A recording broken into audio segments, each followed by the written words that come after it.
Hello, my lovely. Welcome back. My name is Ingrid Marsh, aka the Bounce Back Babe, and this is Midlife Redefined, episode 3, if we include the trailer, episode 2 of a proper podcast. This is the podcast that invites you, my lovely, to rock a badass mindset, to really have a strong body to power you through, and a light, youthful spirit. But most of all, my darling, this podcast has been designed to help you to come back home to your original, awesome, authentic self. So I'm really excited about this episode. This episode is called How to Be Happy with or Without a Man. All right. Now, the younger generation are getting a little bit more with it, I think. My generation, midlifers, I still think this is programmed into our head that you are nothing without a man, that you are subservient to a man, that you are less than. Because I truly believe we are equal human beings. All right? We're equal human beings, both bringing something to the table. And that is not gender specific. I think that is programmed off. But yeah, I have an issue with this because I see it with many women, especially in heterosexual relationships. Less so, I think, with my friends in gay relationships and what have you. But certainly within heterosexual relationships, and it's been passed down and reinforced through fairy tale stories and what have you, that we are less than and we are nothing unless we have a man. Drives me insane. Now, first of all, let me get something clear. I am hugely into the whole attraction process. All right, there'd be no evolution otherwise, right? We wouldn't evolve. There'd be no children. I love the whole attraction thing. I do. All right. I love the whole flirting, the whole dating, the calling, the getting to know you. I think it's juicy. I love it. But, how my lovely, but to think that another person can define me, can define you, well, that's silly. I also think, lovely, it does a disservice to women and men because I think it puts unrealistic expectations on men. But I'm going to be going into all of that. So let's kickstart off with the current situation. We're going to talk about ways we can change that and my wonderful conclusion. All right, Scotchness, are you ready? Let's play.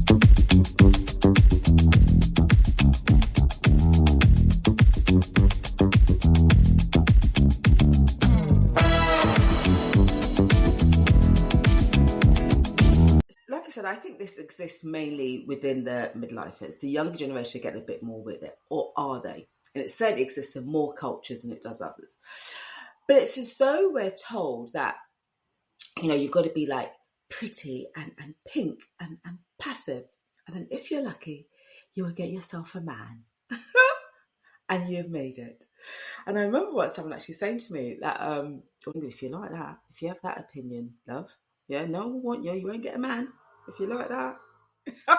It's like, if you have a voice, all right, no one will want you, okay? You won't get any sweets, okay? So you shut up and be quiet, and you might be lucky and get yourself a man.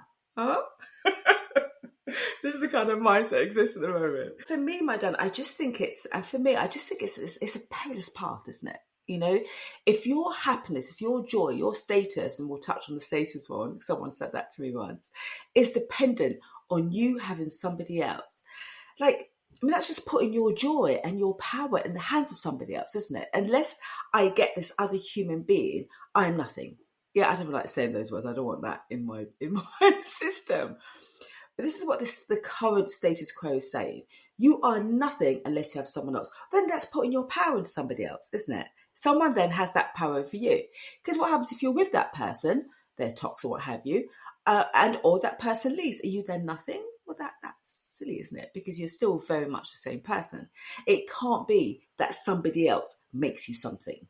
Yeah, that's just not cool. Whether I'm with or with someone, my spirit is exactly the same. That doesn't change. Okay, so we may be going through good times or bad times, and that can bring about various forms of happiness or sadness or what have you. But in terms of my core spirit, the essence of who I am, of who you are, that remains exactly the same. That cannot change depending on whether you have somebody in your life or not. One of the greatest things, I think, a guy said to me, we were kind of like talking as you do. And he said to me, like, Ingrid, you don't need a man, do you? And I remember thinking, oh, what do you mean, like, need? He said, like, you don't need one, do you? I remember at the time thinking, well, no. I mean, I have a child, but then there's other ways to have children these days, right? That's not what this is about. And I said, no, I don't need one. Like, it's a nice have. It's not a must have. Does that make sense, darling? And I think actually, in hindsight, that was actually a beautiful compliment to tell me that I don't need something outside of myself to bring me joy. But then it did make me question, this is a mature human being, a grown man, what does he pick up from the essence and the spirit of other women that he's meeting out there? Or the aura he's picking up from other women out there? Are they giving out this aura of need, of desperation, that they need him? Like, that is really giving someone a big old pedestal, isn't it? I need you. Huh? And I also think with this current system, this current mindset, this current culture, it also puts really unrealistic expectations on men. Because look, when we break it all down and get down to the core of it all, we are just human beings, my lovely. Yeah, we're just human beings with different skills, different experiences that we bring to the table. It can't just be a blanket statement, oh, you're a man, you're a woman, this means this and this means that. It doesn't, does it? When you slow down your thinking and break it down, we are just in with individuals. It can't just be by virtue of you having these certain genitals, you know more than me, or you can bring more to the household, or more to the home, or more to our lives, based on that fact. Because then when you break it down, it doesn't even make sense. One of the things that also worries me about the current situation is that for many women that I meet, it's as though having that man is a form of well-being, something that will make you better. And I remember having a girlfriend who said to me once, she didn't like my post, a woman's the same race as I am, she didn't like my post, she didn't like the whole well-being aspect. And she said to me, you know what, Ingrid, you should be doing posts more like Judy Love. Now, I love Judy Love. The woman's amazing. She is fire and she is funny.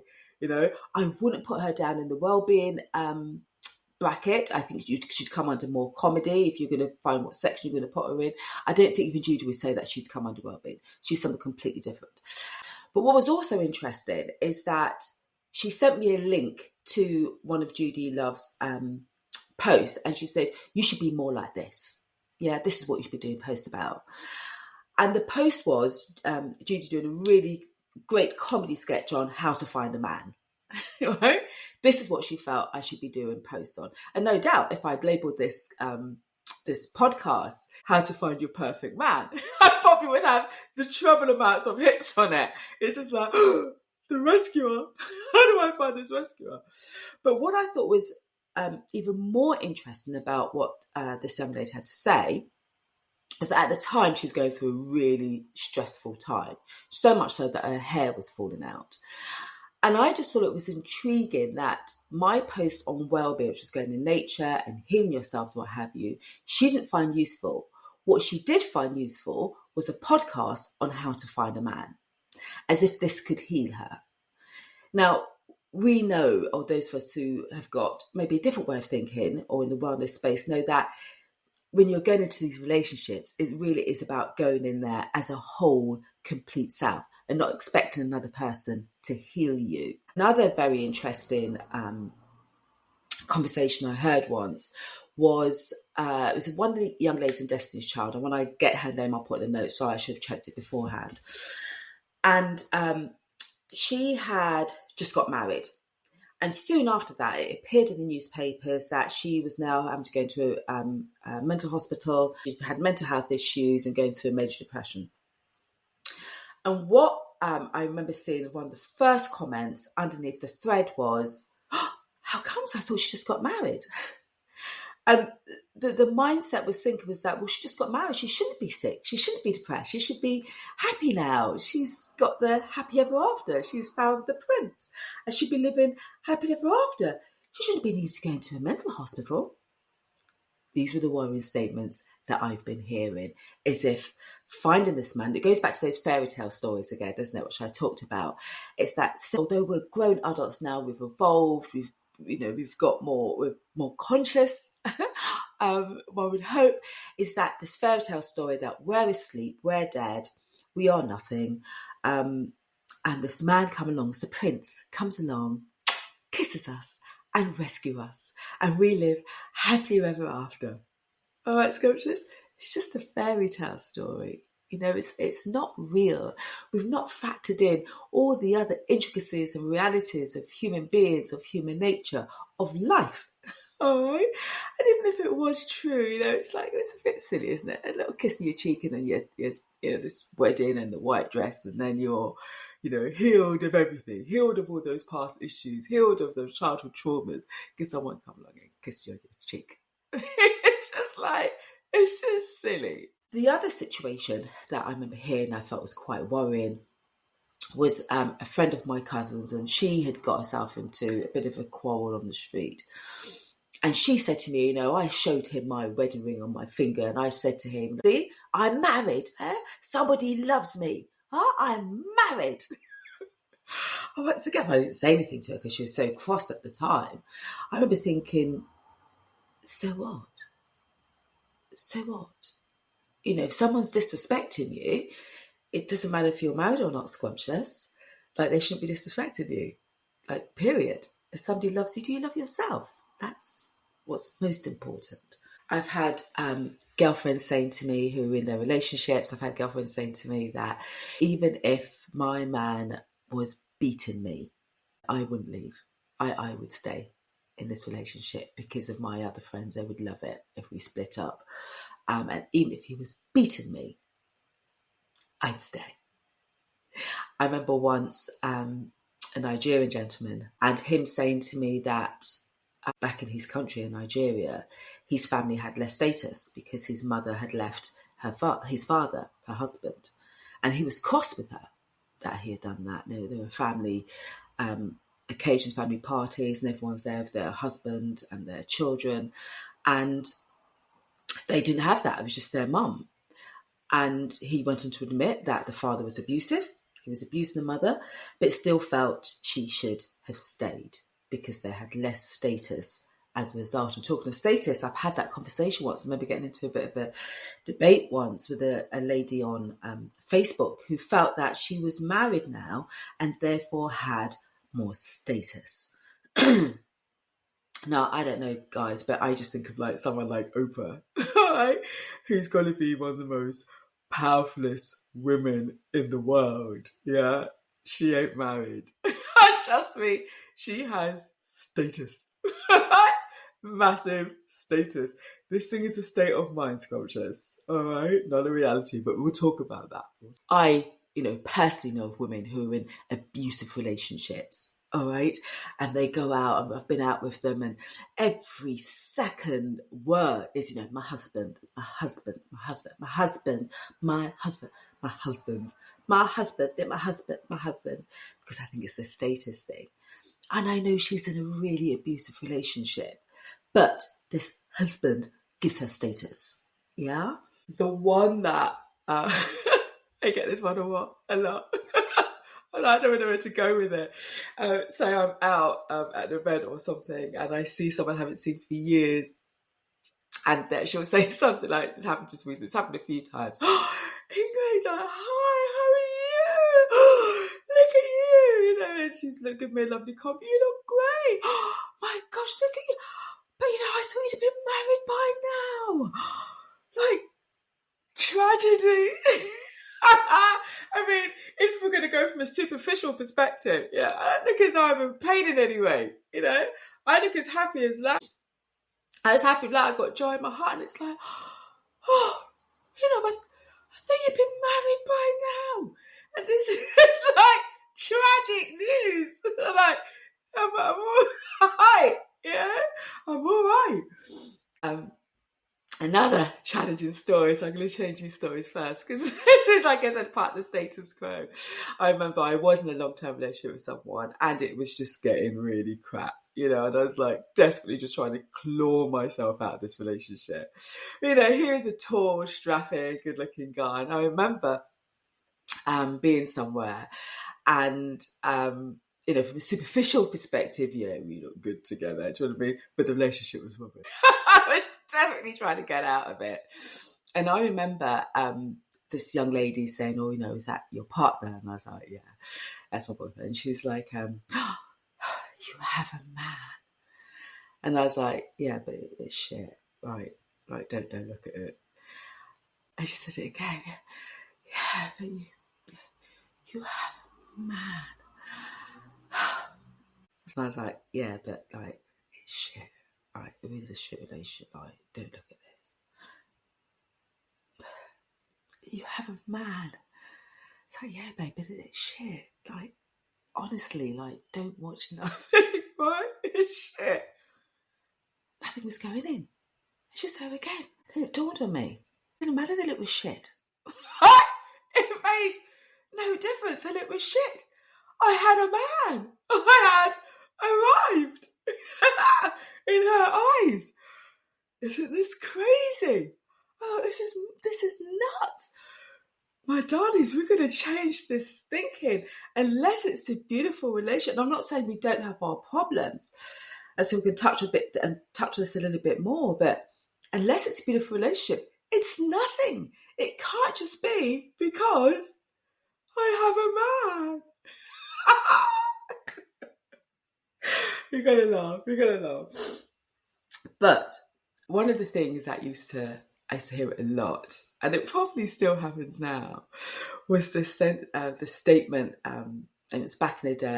I still think it exists now, and it didn't matter, if this man was beating on you, if he was having 10,000 affairs, if you were going through abuse, if you were like, in this tragic situation. This is the one I used to hear a lot. And it was like, as long as he comes home to you.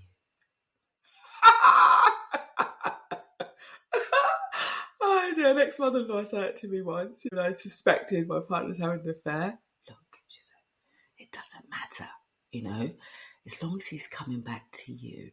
Huh? As long as he's come back to me. Bridget needs to be lucky that I'm coming back to him. Hello. As long as you come back to me. Like, who are you? Who are you? You should be lucky, Scrumptious, if I am coming back to you.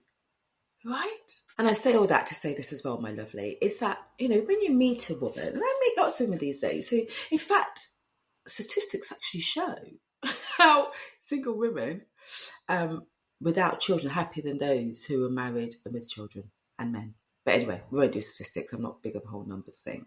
But please don't make the assumption when you meet a woman, like I was saying earlier, the woman was all, "You're not married." Like, doom and gloom. Don't make the assumption that every woman wants to follow that blueprint, okay? Don't make the assumption that we're all the same.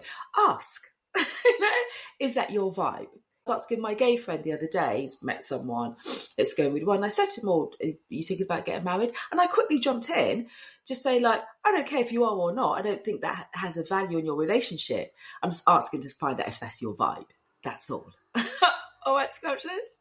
But don't make the assumption that we all of us, want to follow that blueprint, because we don't. It reminds me of another something someone said to me once. "Do you have a partner?" And at the time I was seeing someone. And I said yes. And he said, "Oh, good, at least you're not alone." Well, how do you know if they're good? How do you know it's "oh, good, at least I'm not alone"? Yeah? How do you know that person isn't toxic and bringing hell to my world? Which, in that case, you are better to be alone. And how do you know whether or not I love being alone? Because it so happened that I do, because that's how I recharge myself. Let's not make the assumption that being with someone means the person is happy.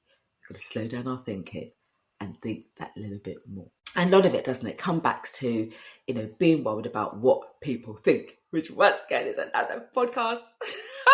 What do people think? That's a big old prison, that one, isn't it? What do people think?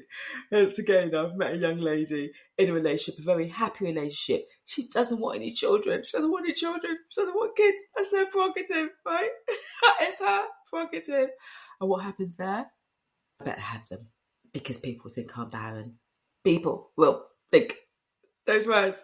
People will think. Dear, oh dear. If only we'd erase that one, right?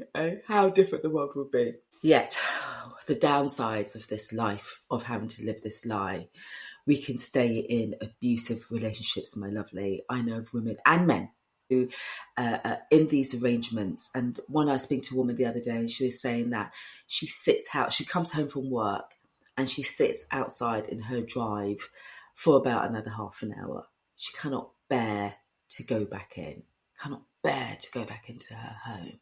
Your home, my home. My home is my cushions and everything. My home is my heart. It's my cocoon. It's why I renew myself. And I can't imagine not wanting to go back home. Whoa. That's deep. And just to be in a relationship, to be married, or to have that man, or indeed that woman in your life, because of, being able to post lovely pictures on Instagram, because of what people want to think, and you're bringing this energy, this vibe, sucking your soul into your home. I mean, that's a big deal in this one precious life that we have. Before I move on to the next section, I want to share a story with you. I was at an event not that long ago. I met this really lovely woman, got chatting with this really lovely woman. And she said to me that when she was in Jamaica, she lived in Jamaica, she used to wear these really bright colours. She was born here but grew up in Jamaica. She used to wear clothing with really bright colours and she loved it. Yeah, she absolutely loved these colours. Reds and oranges and peaches and yellows. And then she said she came to England and whenever she'd wear these bright colours, people would say to her, "Oh, what do you wear those colours for? Oh, you wear those bright colours for and it's winter. We wear those yellows for and those pinks and those oranges." And she said, bit by bit, she stopped wearing those colours. She stopped wearing those bright pinks and oranges and yellows that filled her soul. And eventually, to save the aggro, she just conformed and started wearing darker colours, dusky greys, dirty greys. For me, that was her soul being sat. And she packed them all away, packed all her colours away, and puts them into a suitcase and only opens that suitcase again when she goes back to Jamaica, where she's allowed, she says, to wear her bright colours. Now that makes me think about being in a potentially mismatched relationship for the sake of being in one, to be accepted, so people will see you as more than, for you to see yourself as more than, for you to feel that you are completed. And that's what could happen, can't it? In those mismatched frequencies, you don't wear those colours anymore. Bit by bit, it turns down the hue, turns down your colour, it turns down your spirit, it turns down the oranges and the yellow and the peaches and the greens, and then you don't even recognise yourself anymore. Your spirit has been sucked and drained, and you yourself has been reduced to a dark grey. For what? To be able to say, my husband, 100 times? No, beautiful. To be able to give yourself status, fully touched on that status, a state of mind? No. And then I know of relationships that have broken down for this very reason. I used to have a lifestyle shop in Islington. I used to sell these really beautiful vintage mirrors, old vintage mirrors, mixed old with new in that shop. But these mirrors are beautiful. They really do fill your soul. And I remember a husband and wife, a very wealthy husband and wife, coming. And I knew the couple well. I had my son and their child had play dates and gone to their house for play dates and what have you. And they lived in a big house overlooking the park, must have been about 7 stories. And I remember them coming there, and she wanted to buy one of these mirrors, and they're not perfect, they've kind of got little chips on them and stuff. I said they're vintage, but that's the soul part, that imperfection. And I remember him dragging her away. Like, oh, what do you want those for? They won't fit into our super sleek house, our super sleek home. But I see the emotion when people are buying these mirrors and other aspects that were in the shop. I see the emotion. It's a soul purchase. Does that make sense, my lovely? And he didn't let her buy it. It didn't surprise me, actually, that I think it was about a year, 2 years after that, I'd heard that they split. And I remember thinking, you wanted to take away her colour. You wanted to reduce her soul and keep it all straight-lined and pristine and no soul. And no one could understand why she could leave. How could she leave this big house, this big life? How could she leave that? Do you know what I mean? No. But I understood why she left. There's another story my sister shared with me once about this high-flying lawyer, had the big house, the shiny car and all the rest of it. And his wife had left him to play bongo drums in the jungle. No one could understand. I could understand. She wanted her soul back. I remember a lady once and had a wonderful relationship. And I wasn't even talking to her about relationship. We were just talking about life. I was coaching on a completely different area. But in that, she realised that, hold on a minute, in my marriage, like, he controls everything. And there's nothing wrong with roles. But she did say he controls everything. Everything in the house has been bought by him. There's none of me in this house. And she went out and she bought this bright orange chair. It didn't even match anything. And the husband was like, why have you bought this chair? And she didn't want to talk about it. Because that chair was her soul. The orange chair that she'd been looking at for ages. She wanted it back in the home. Right? Because she just wanted her soul back in that house. Okay, Squelchers? So in this podcast, I'm asking, is there another way of seeing this? Is there a way that we can we can all be treated as equals? We can make everyone could be happy. And we can be happy with or without that person in our life. Is there a way? I think there is. Let's look at another blueprint. First of all, delicious. It's to remember that it's just a fairy tale story. Even these romantic films on TV, I love them. I love those stories. They're such fun. Boy meets girl. Yeah, there's all those challenges, especially when they're from opposing worlds. I love it. And there's always the running bit at the end. Rom-coms always have a running bit at the end, right? The running bit at the end because they've realised they're going to lose a person of their dreams. I love a rom-com. It's just a bit of escapism. It's just a bit of fun. Yeah, the fairy tale stories, okay? It's just a bit of fun. You know what I mean, Squelchers? I think the patriarchy is really taking this and run with it. I'm always just a little bit tentative when I talk about patriarchy, which is behind all of this. But I've had groups in the past, women with voices and different groups, and people and women start making this into an anti-man affair of women versus men, men versus women thing. And it's not that.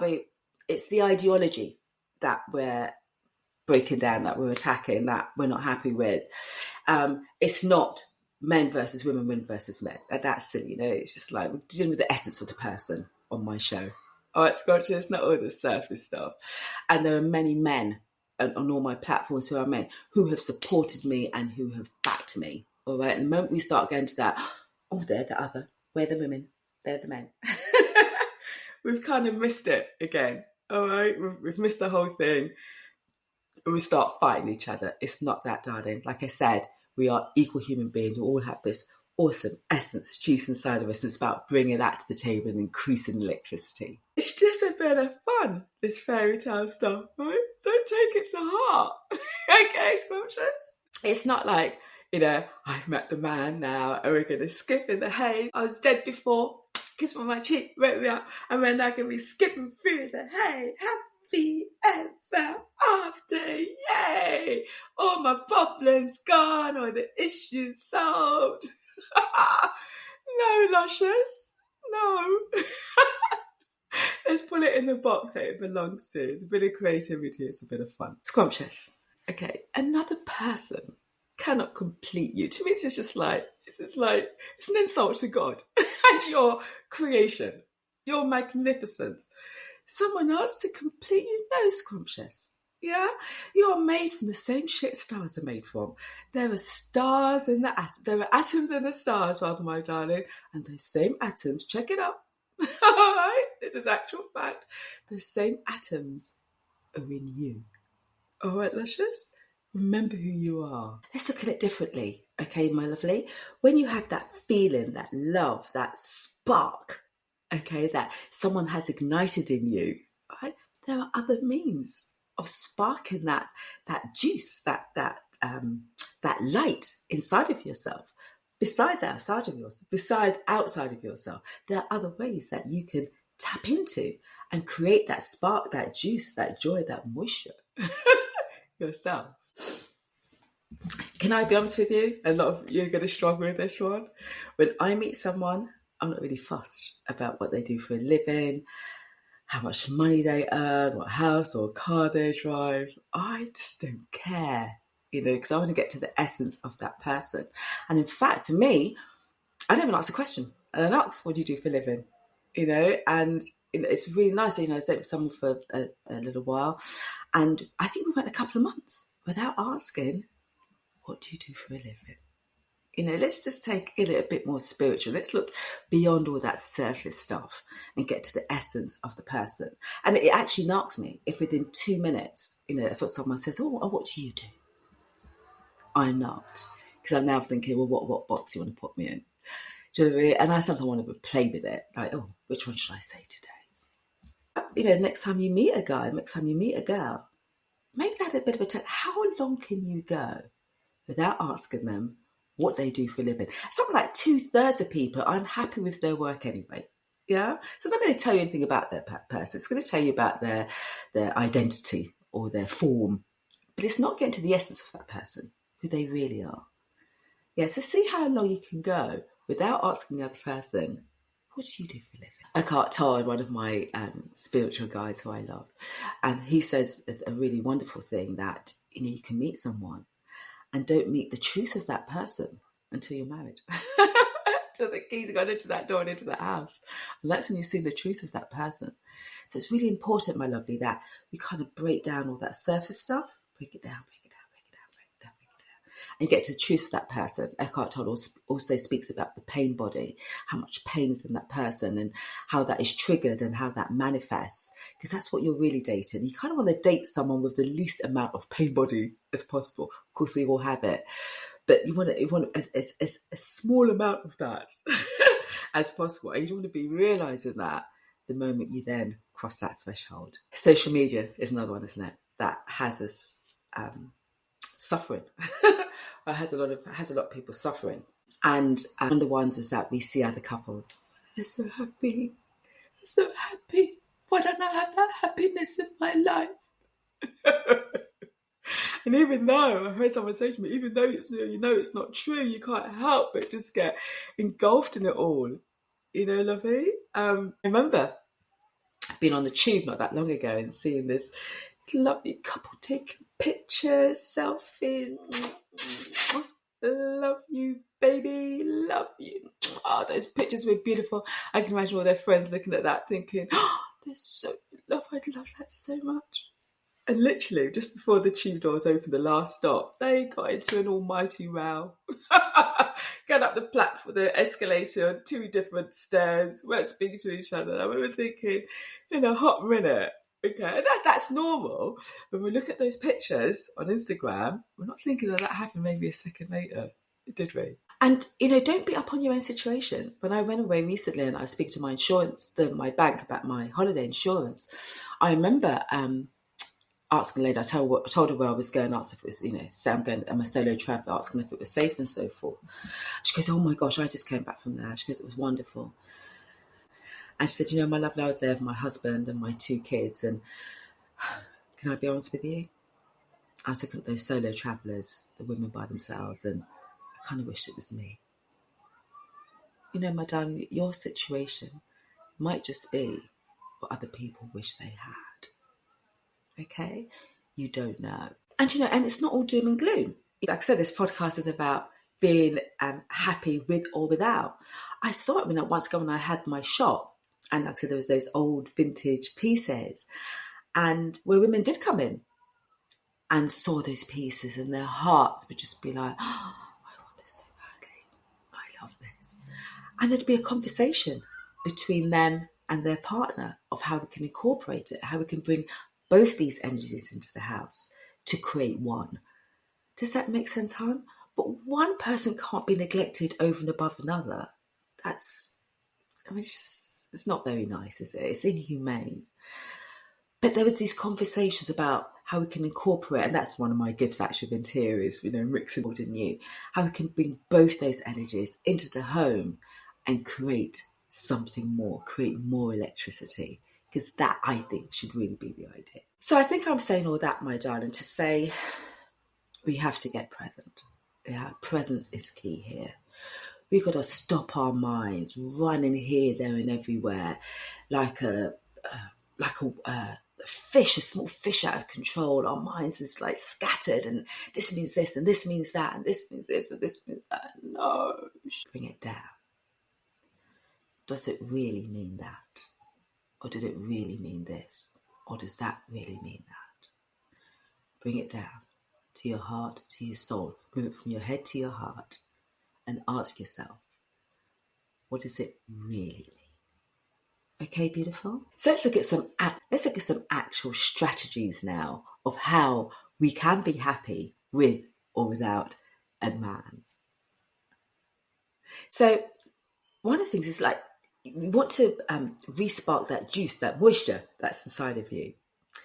So for me, one of those things is rediscovering some of the things you used to enjoy doing as a child. For me, I used to love going to antique shops. I used to go to antique shops and vintage shops and buy secondhand clothing when it wasn't popular to do so. Back in those days, we were deemed as poor. But I just loved them. I loved the smell. I think that's the old soul of me, connecting to the old souls of the products in the shop. So I still love, even now, sort of like meandering through sort of like vintage shop, antique shop. It just fills my soul. Now, this is going to differ for everyone, all right? Only you will know what brought you joy as a child. Get those creative juices flowing, baby. Get back into those creative juices. We are part of God, a creator. That creation must exist inside of us. And if we are creating, that must feel like death. Just sitting there, wait for someone to come along to save my life. No, squelchers. Yeah, you got to be proactive. And I've heard actually that people say like fill their souls like a tree. No. You got to fill our souls now. And remember, what gives you those juices, what makes you feel succulent, moist and delicious inside, it doesn't have a race, a gender, a colour, an age. Okay? I remember meeting this Indian lady once who's an auditor, and she quietly confided in me, I'm really into poetry. But I don't really put it out there. I kind of said to her, I'd love for you to send me some of this poetry. Send me some of this poetry. And when she sent it, it was all like, whimsical and skipping in the hay. And, it wasn't how you'd imagine a stereotypical Indian lady or an auditor. But this was her soul. Okay, my darling, your soul doesn't know anything about all the stereotypes that are out there. Doesn't have a clue, all right? What makes it feel succulent. That's going to be personal to you. You want to start finding those things out and start creating. Start tapping into that creative juice within you while there's setting for someone to come and awaken. I say that with air quotes. Awaken you. Awaken yourself. Yeah, I know. I feel deeply. Okay, I feel really deeply. So when I listen to music, I can hear every beat, every tinkle, every twinkle, everything within that music. So I love listening to music at home and blaring it and dancing around the place. Listen, a lot of time I have my own party going on. That's me. They come and see me, they think I'm nuts. I have my own party going on, and I pump that bass and see me going for it. And like I said, my lovely, going back to that story of the lady who from Jamaica used to wear those colourful dresses and doesn't wear those colourful dresses anymore, has your life lost its hue? Has it lost its colour? Have you slowly but surely like taken away those pink, those oranges, those yellows? Because these things happen unconsciously. This, before you know it, it's like, hold on a minute.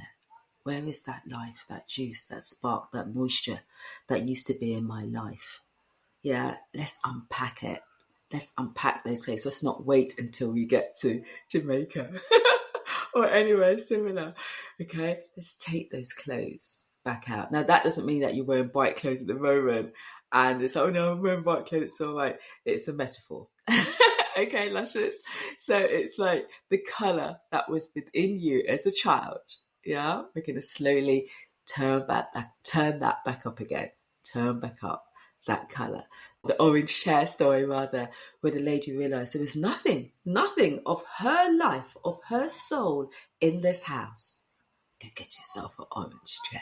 You don't, my luscious, need a man or any other human being, okay, to bring that soul, that moisture, that juice back into your life. You can turn it back up, turn it back on yourself. I'd like to conclude by sharing with you my version, my interpretation of the film The Wizard of Oz, where, and most of us know that story. If you don't, then look it up. So she is Dorothy, isn't she? She's skipping along through life. Yay, yay, yay. Skipping along the yellow brick road. And she's being told all the things that she needs to make her happy. Collect this person, collect that person, collect this person, collect that person. And we won't knock these people that she's collecting because there's a bit of knowledge with all of them, right? Collect this person, collect this person, collect this person, skipping down the yellow brick road. And she ultimately, what does she want? She wants to go back home. Okay? I interpret that. She wants to go back home to herself. So she skips on the yellow brick road. Way, yay, way. Collecting all these people and things. And then she gets to the saviour, the person who can save her, right? And there's this big cat, and then there's this big, magnificent man looking down at her who can help her go back home. This person, and she's in awe of this. She's looking up in awe at this big human being who can help her go back home. And then the little dog, doesn't he, comes along and pulls the curtain aside. And who's behind that big old fairy tale, that big old illusion, that big old creature? Was a little old man, an ordinary little old man, pushing these buttons, pushing these knobs. It wasn't that big old picture. And what does she do? What does Dorothy do? She clicks her heels and she arrives back home. She had the power inside her all along. Didn't she, my luscious? And two little things there. That man who she'd put on this pedestal was just ordinary. Just an ordinary person like me and you. We make these people so sparkly, don't we? Like they're a billboard campaign, like we do with celebrities. We make them so big and sparkly. I was speaking to a woman recently, she broke up with a partner. I didn't even know that was her partner. He was the love of her life. She spoke about someone so sparkly. When I saw the person, I was thinking, he's so ordinary. I know him. He's so ordinary. He's so ordinary. Looking for these sparkles outside of ourselves, my darling. When to go back home, that sparkle, that bright, that light, wasn't outside of you. It was all within. Okay, scrumptious? So remember, my lovely, when you're busy creating, tapping into your own creative juices, you can be happy with or without a man. Okay, my lovely. Thank you so much for listening again on today's episode. Please share, like. And if you've got anything juicy to say, leave a juicy comment for me below. Lovely to hear your feedback also. And yeah, midlife redefined, my luscious. It's a new day. It's plan B. Let's go out there and let's play.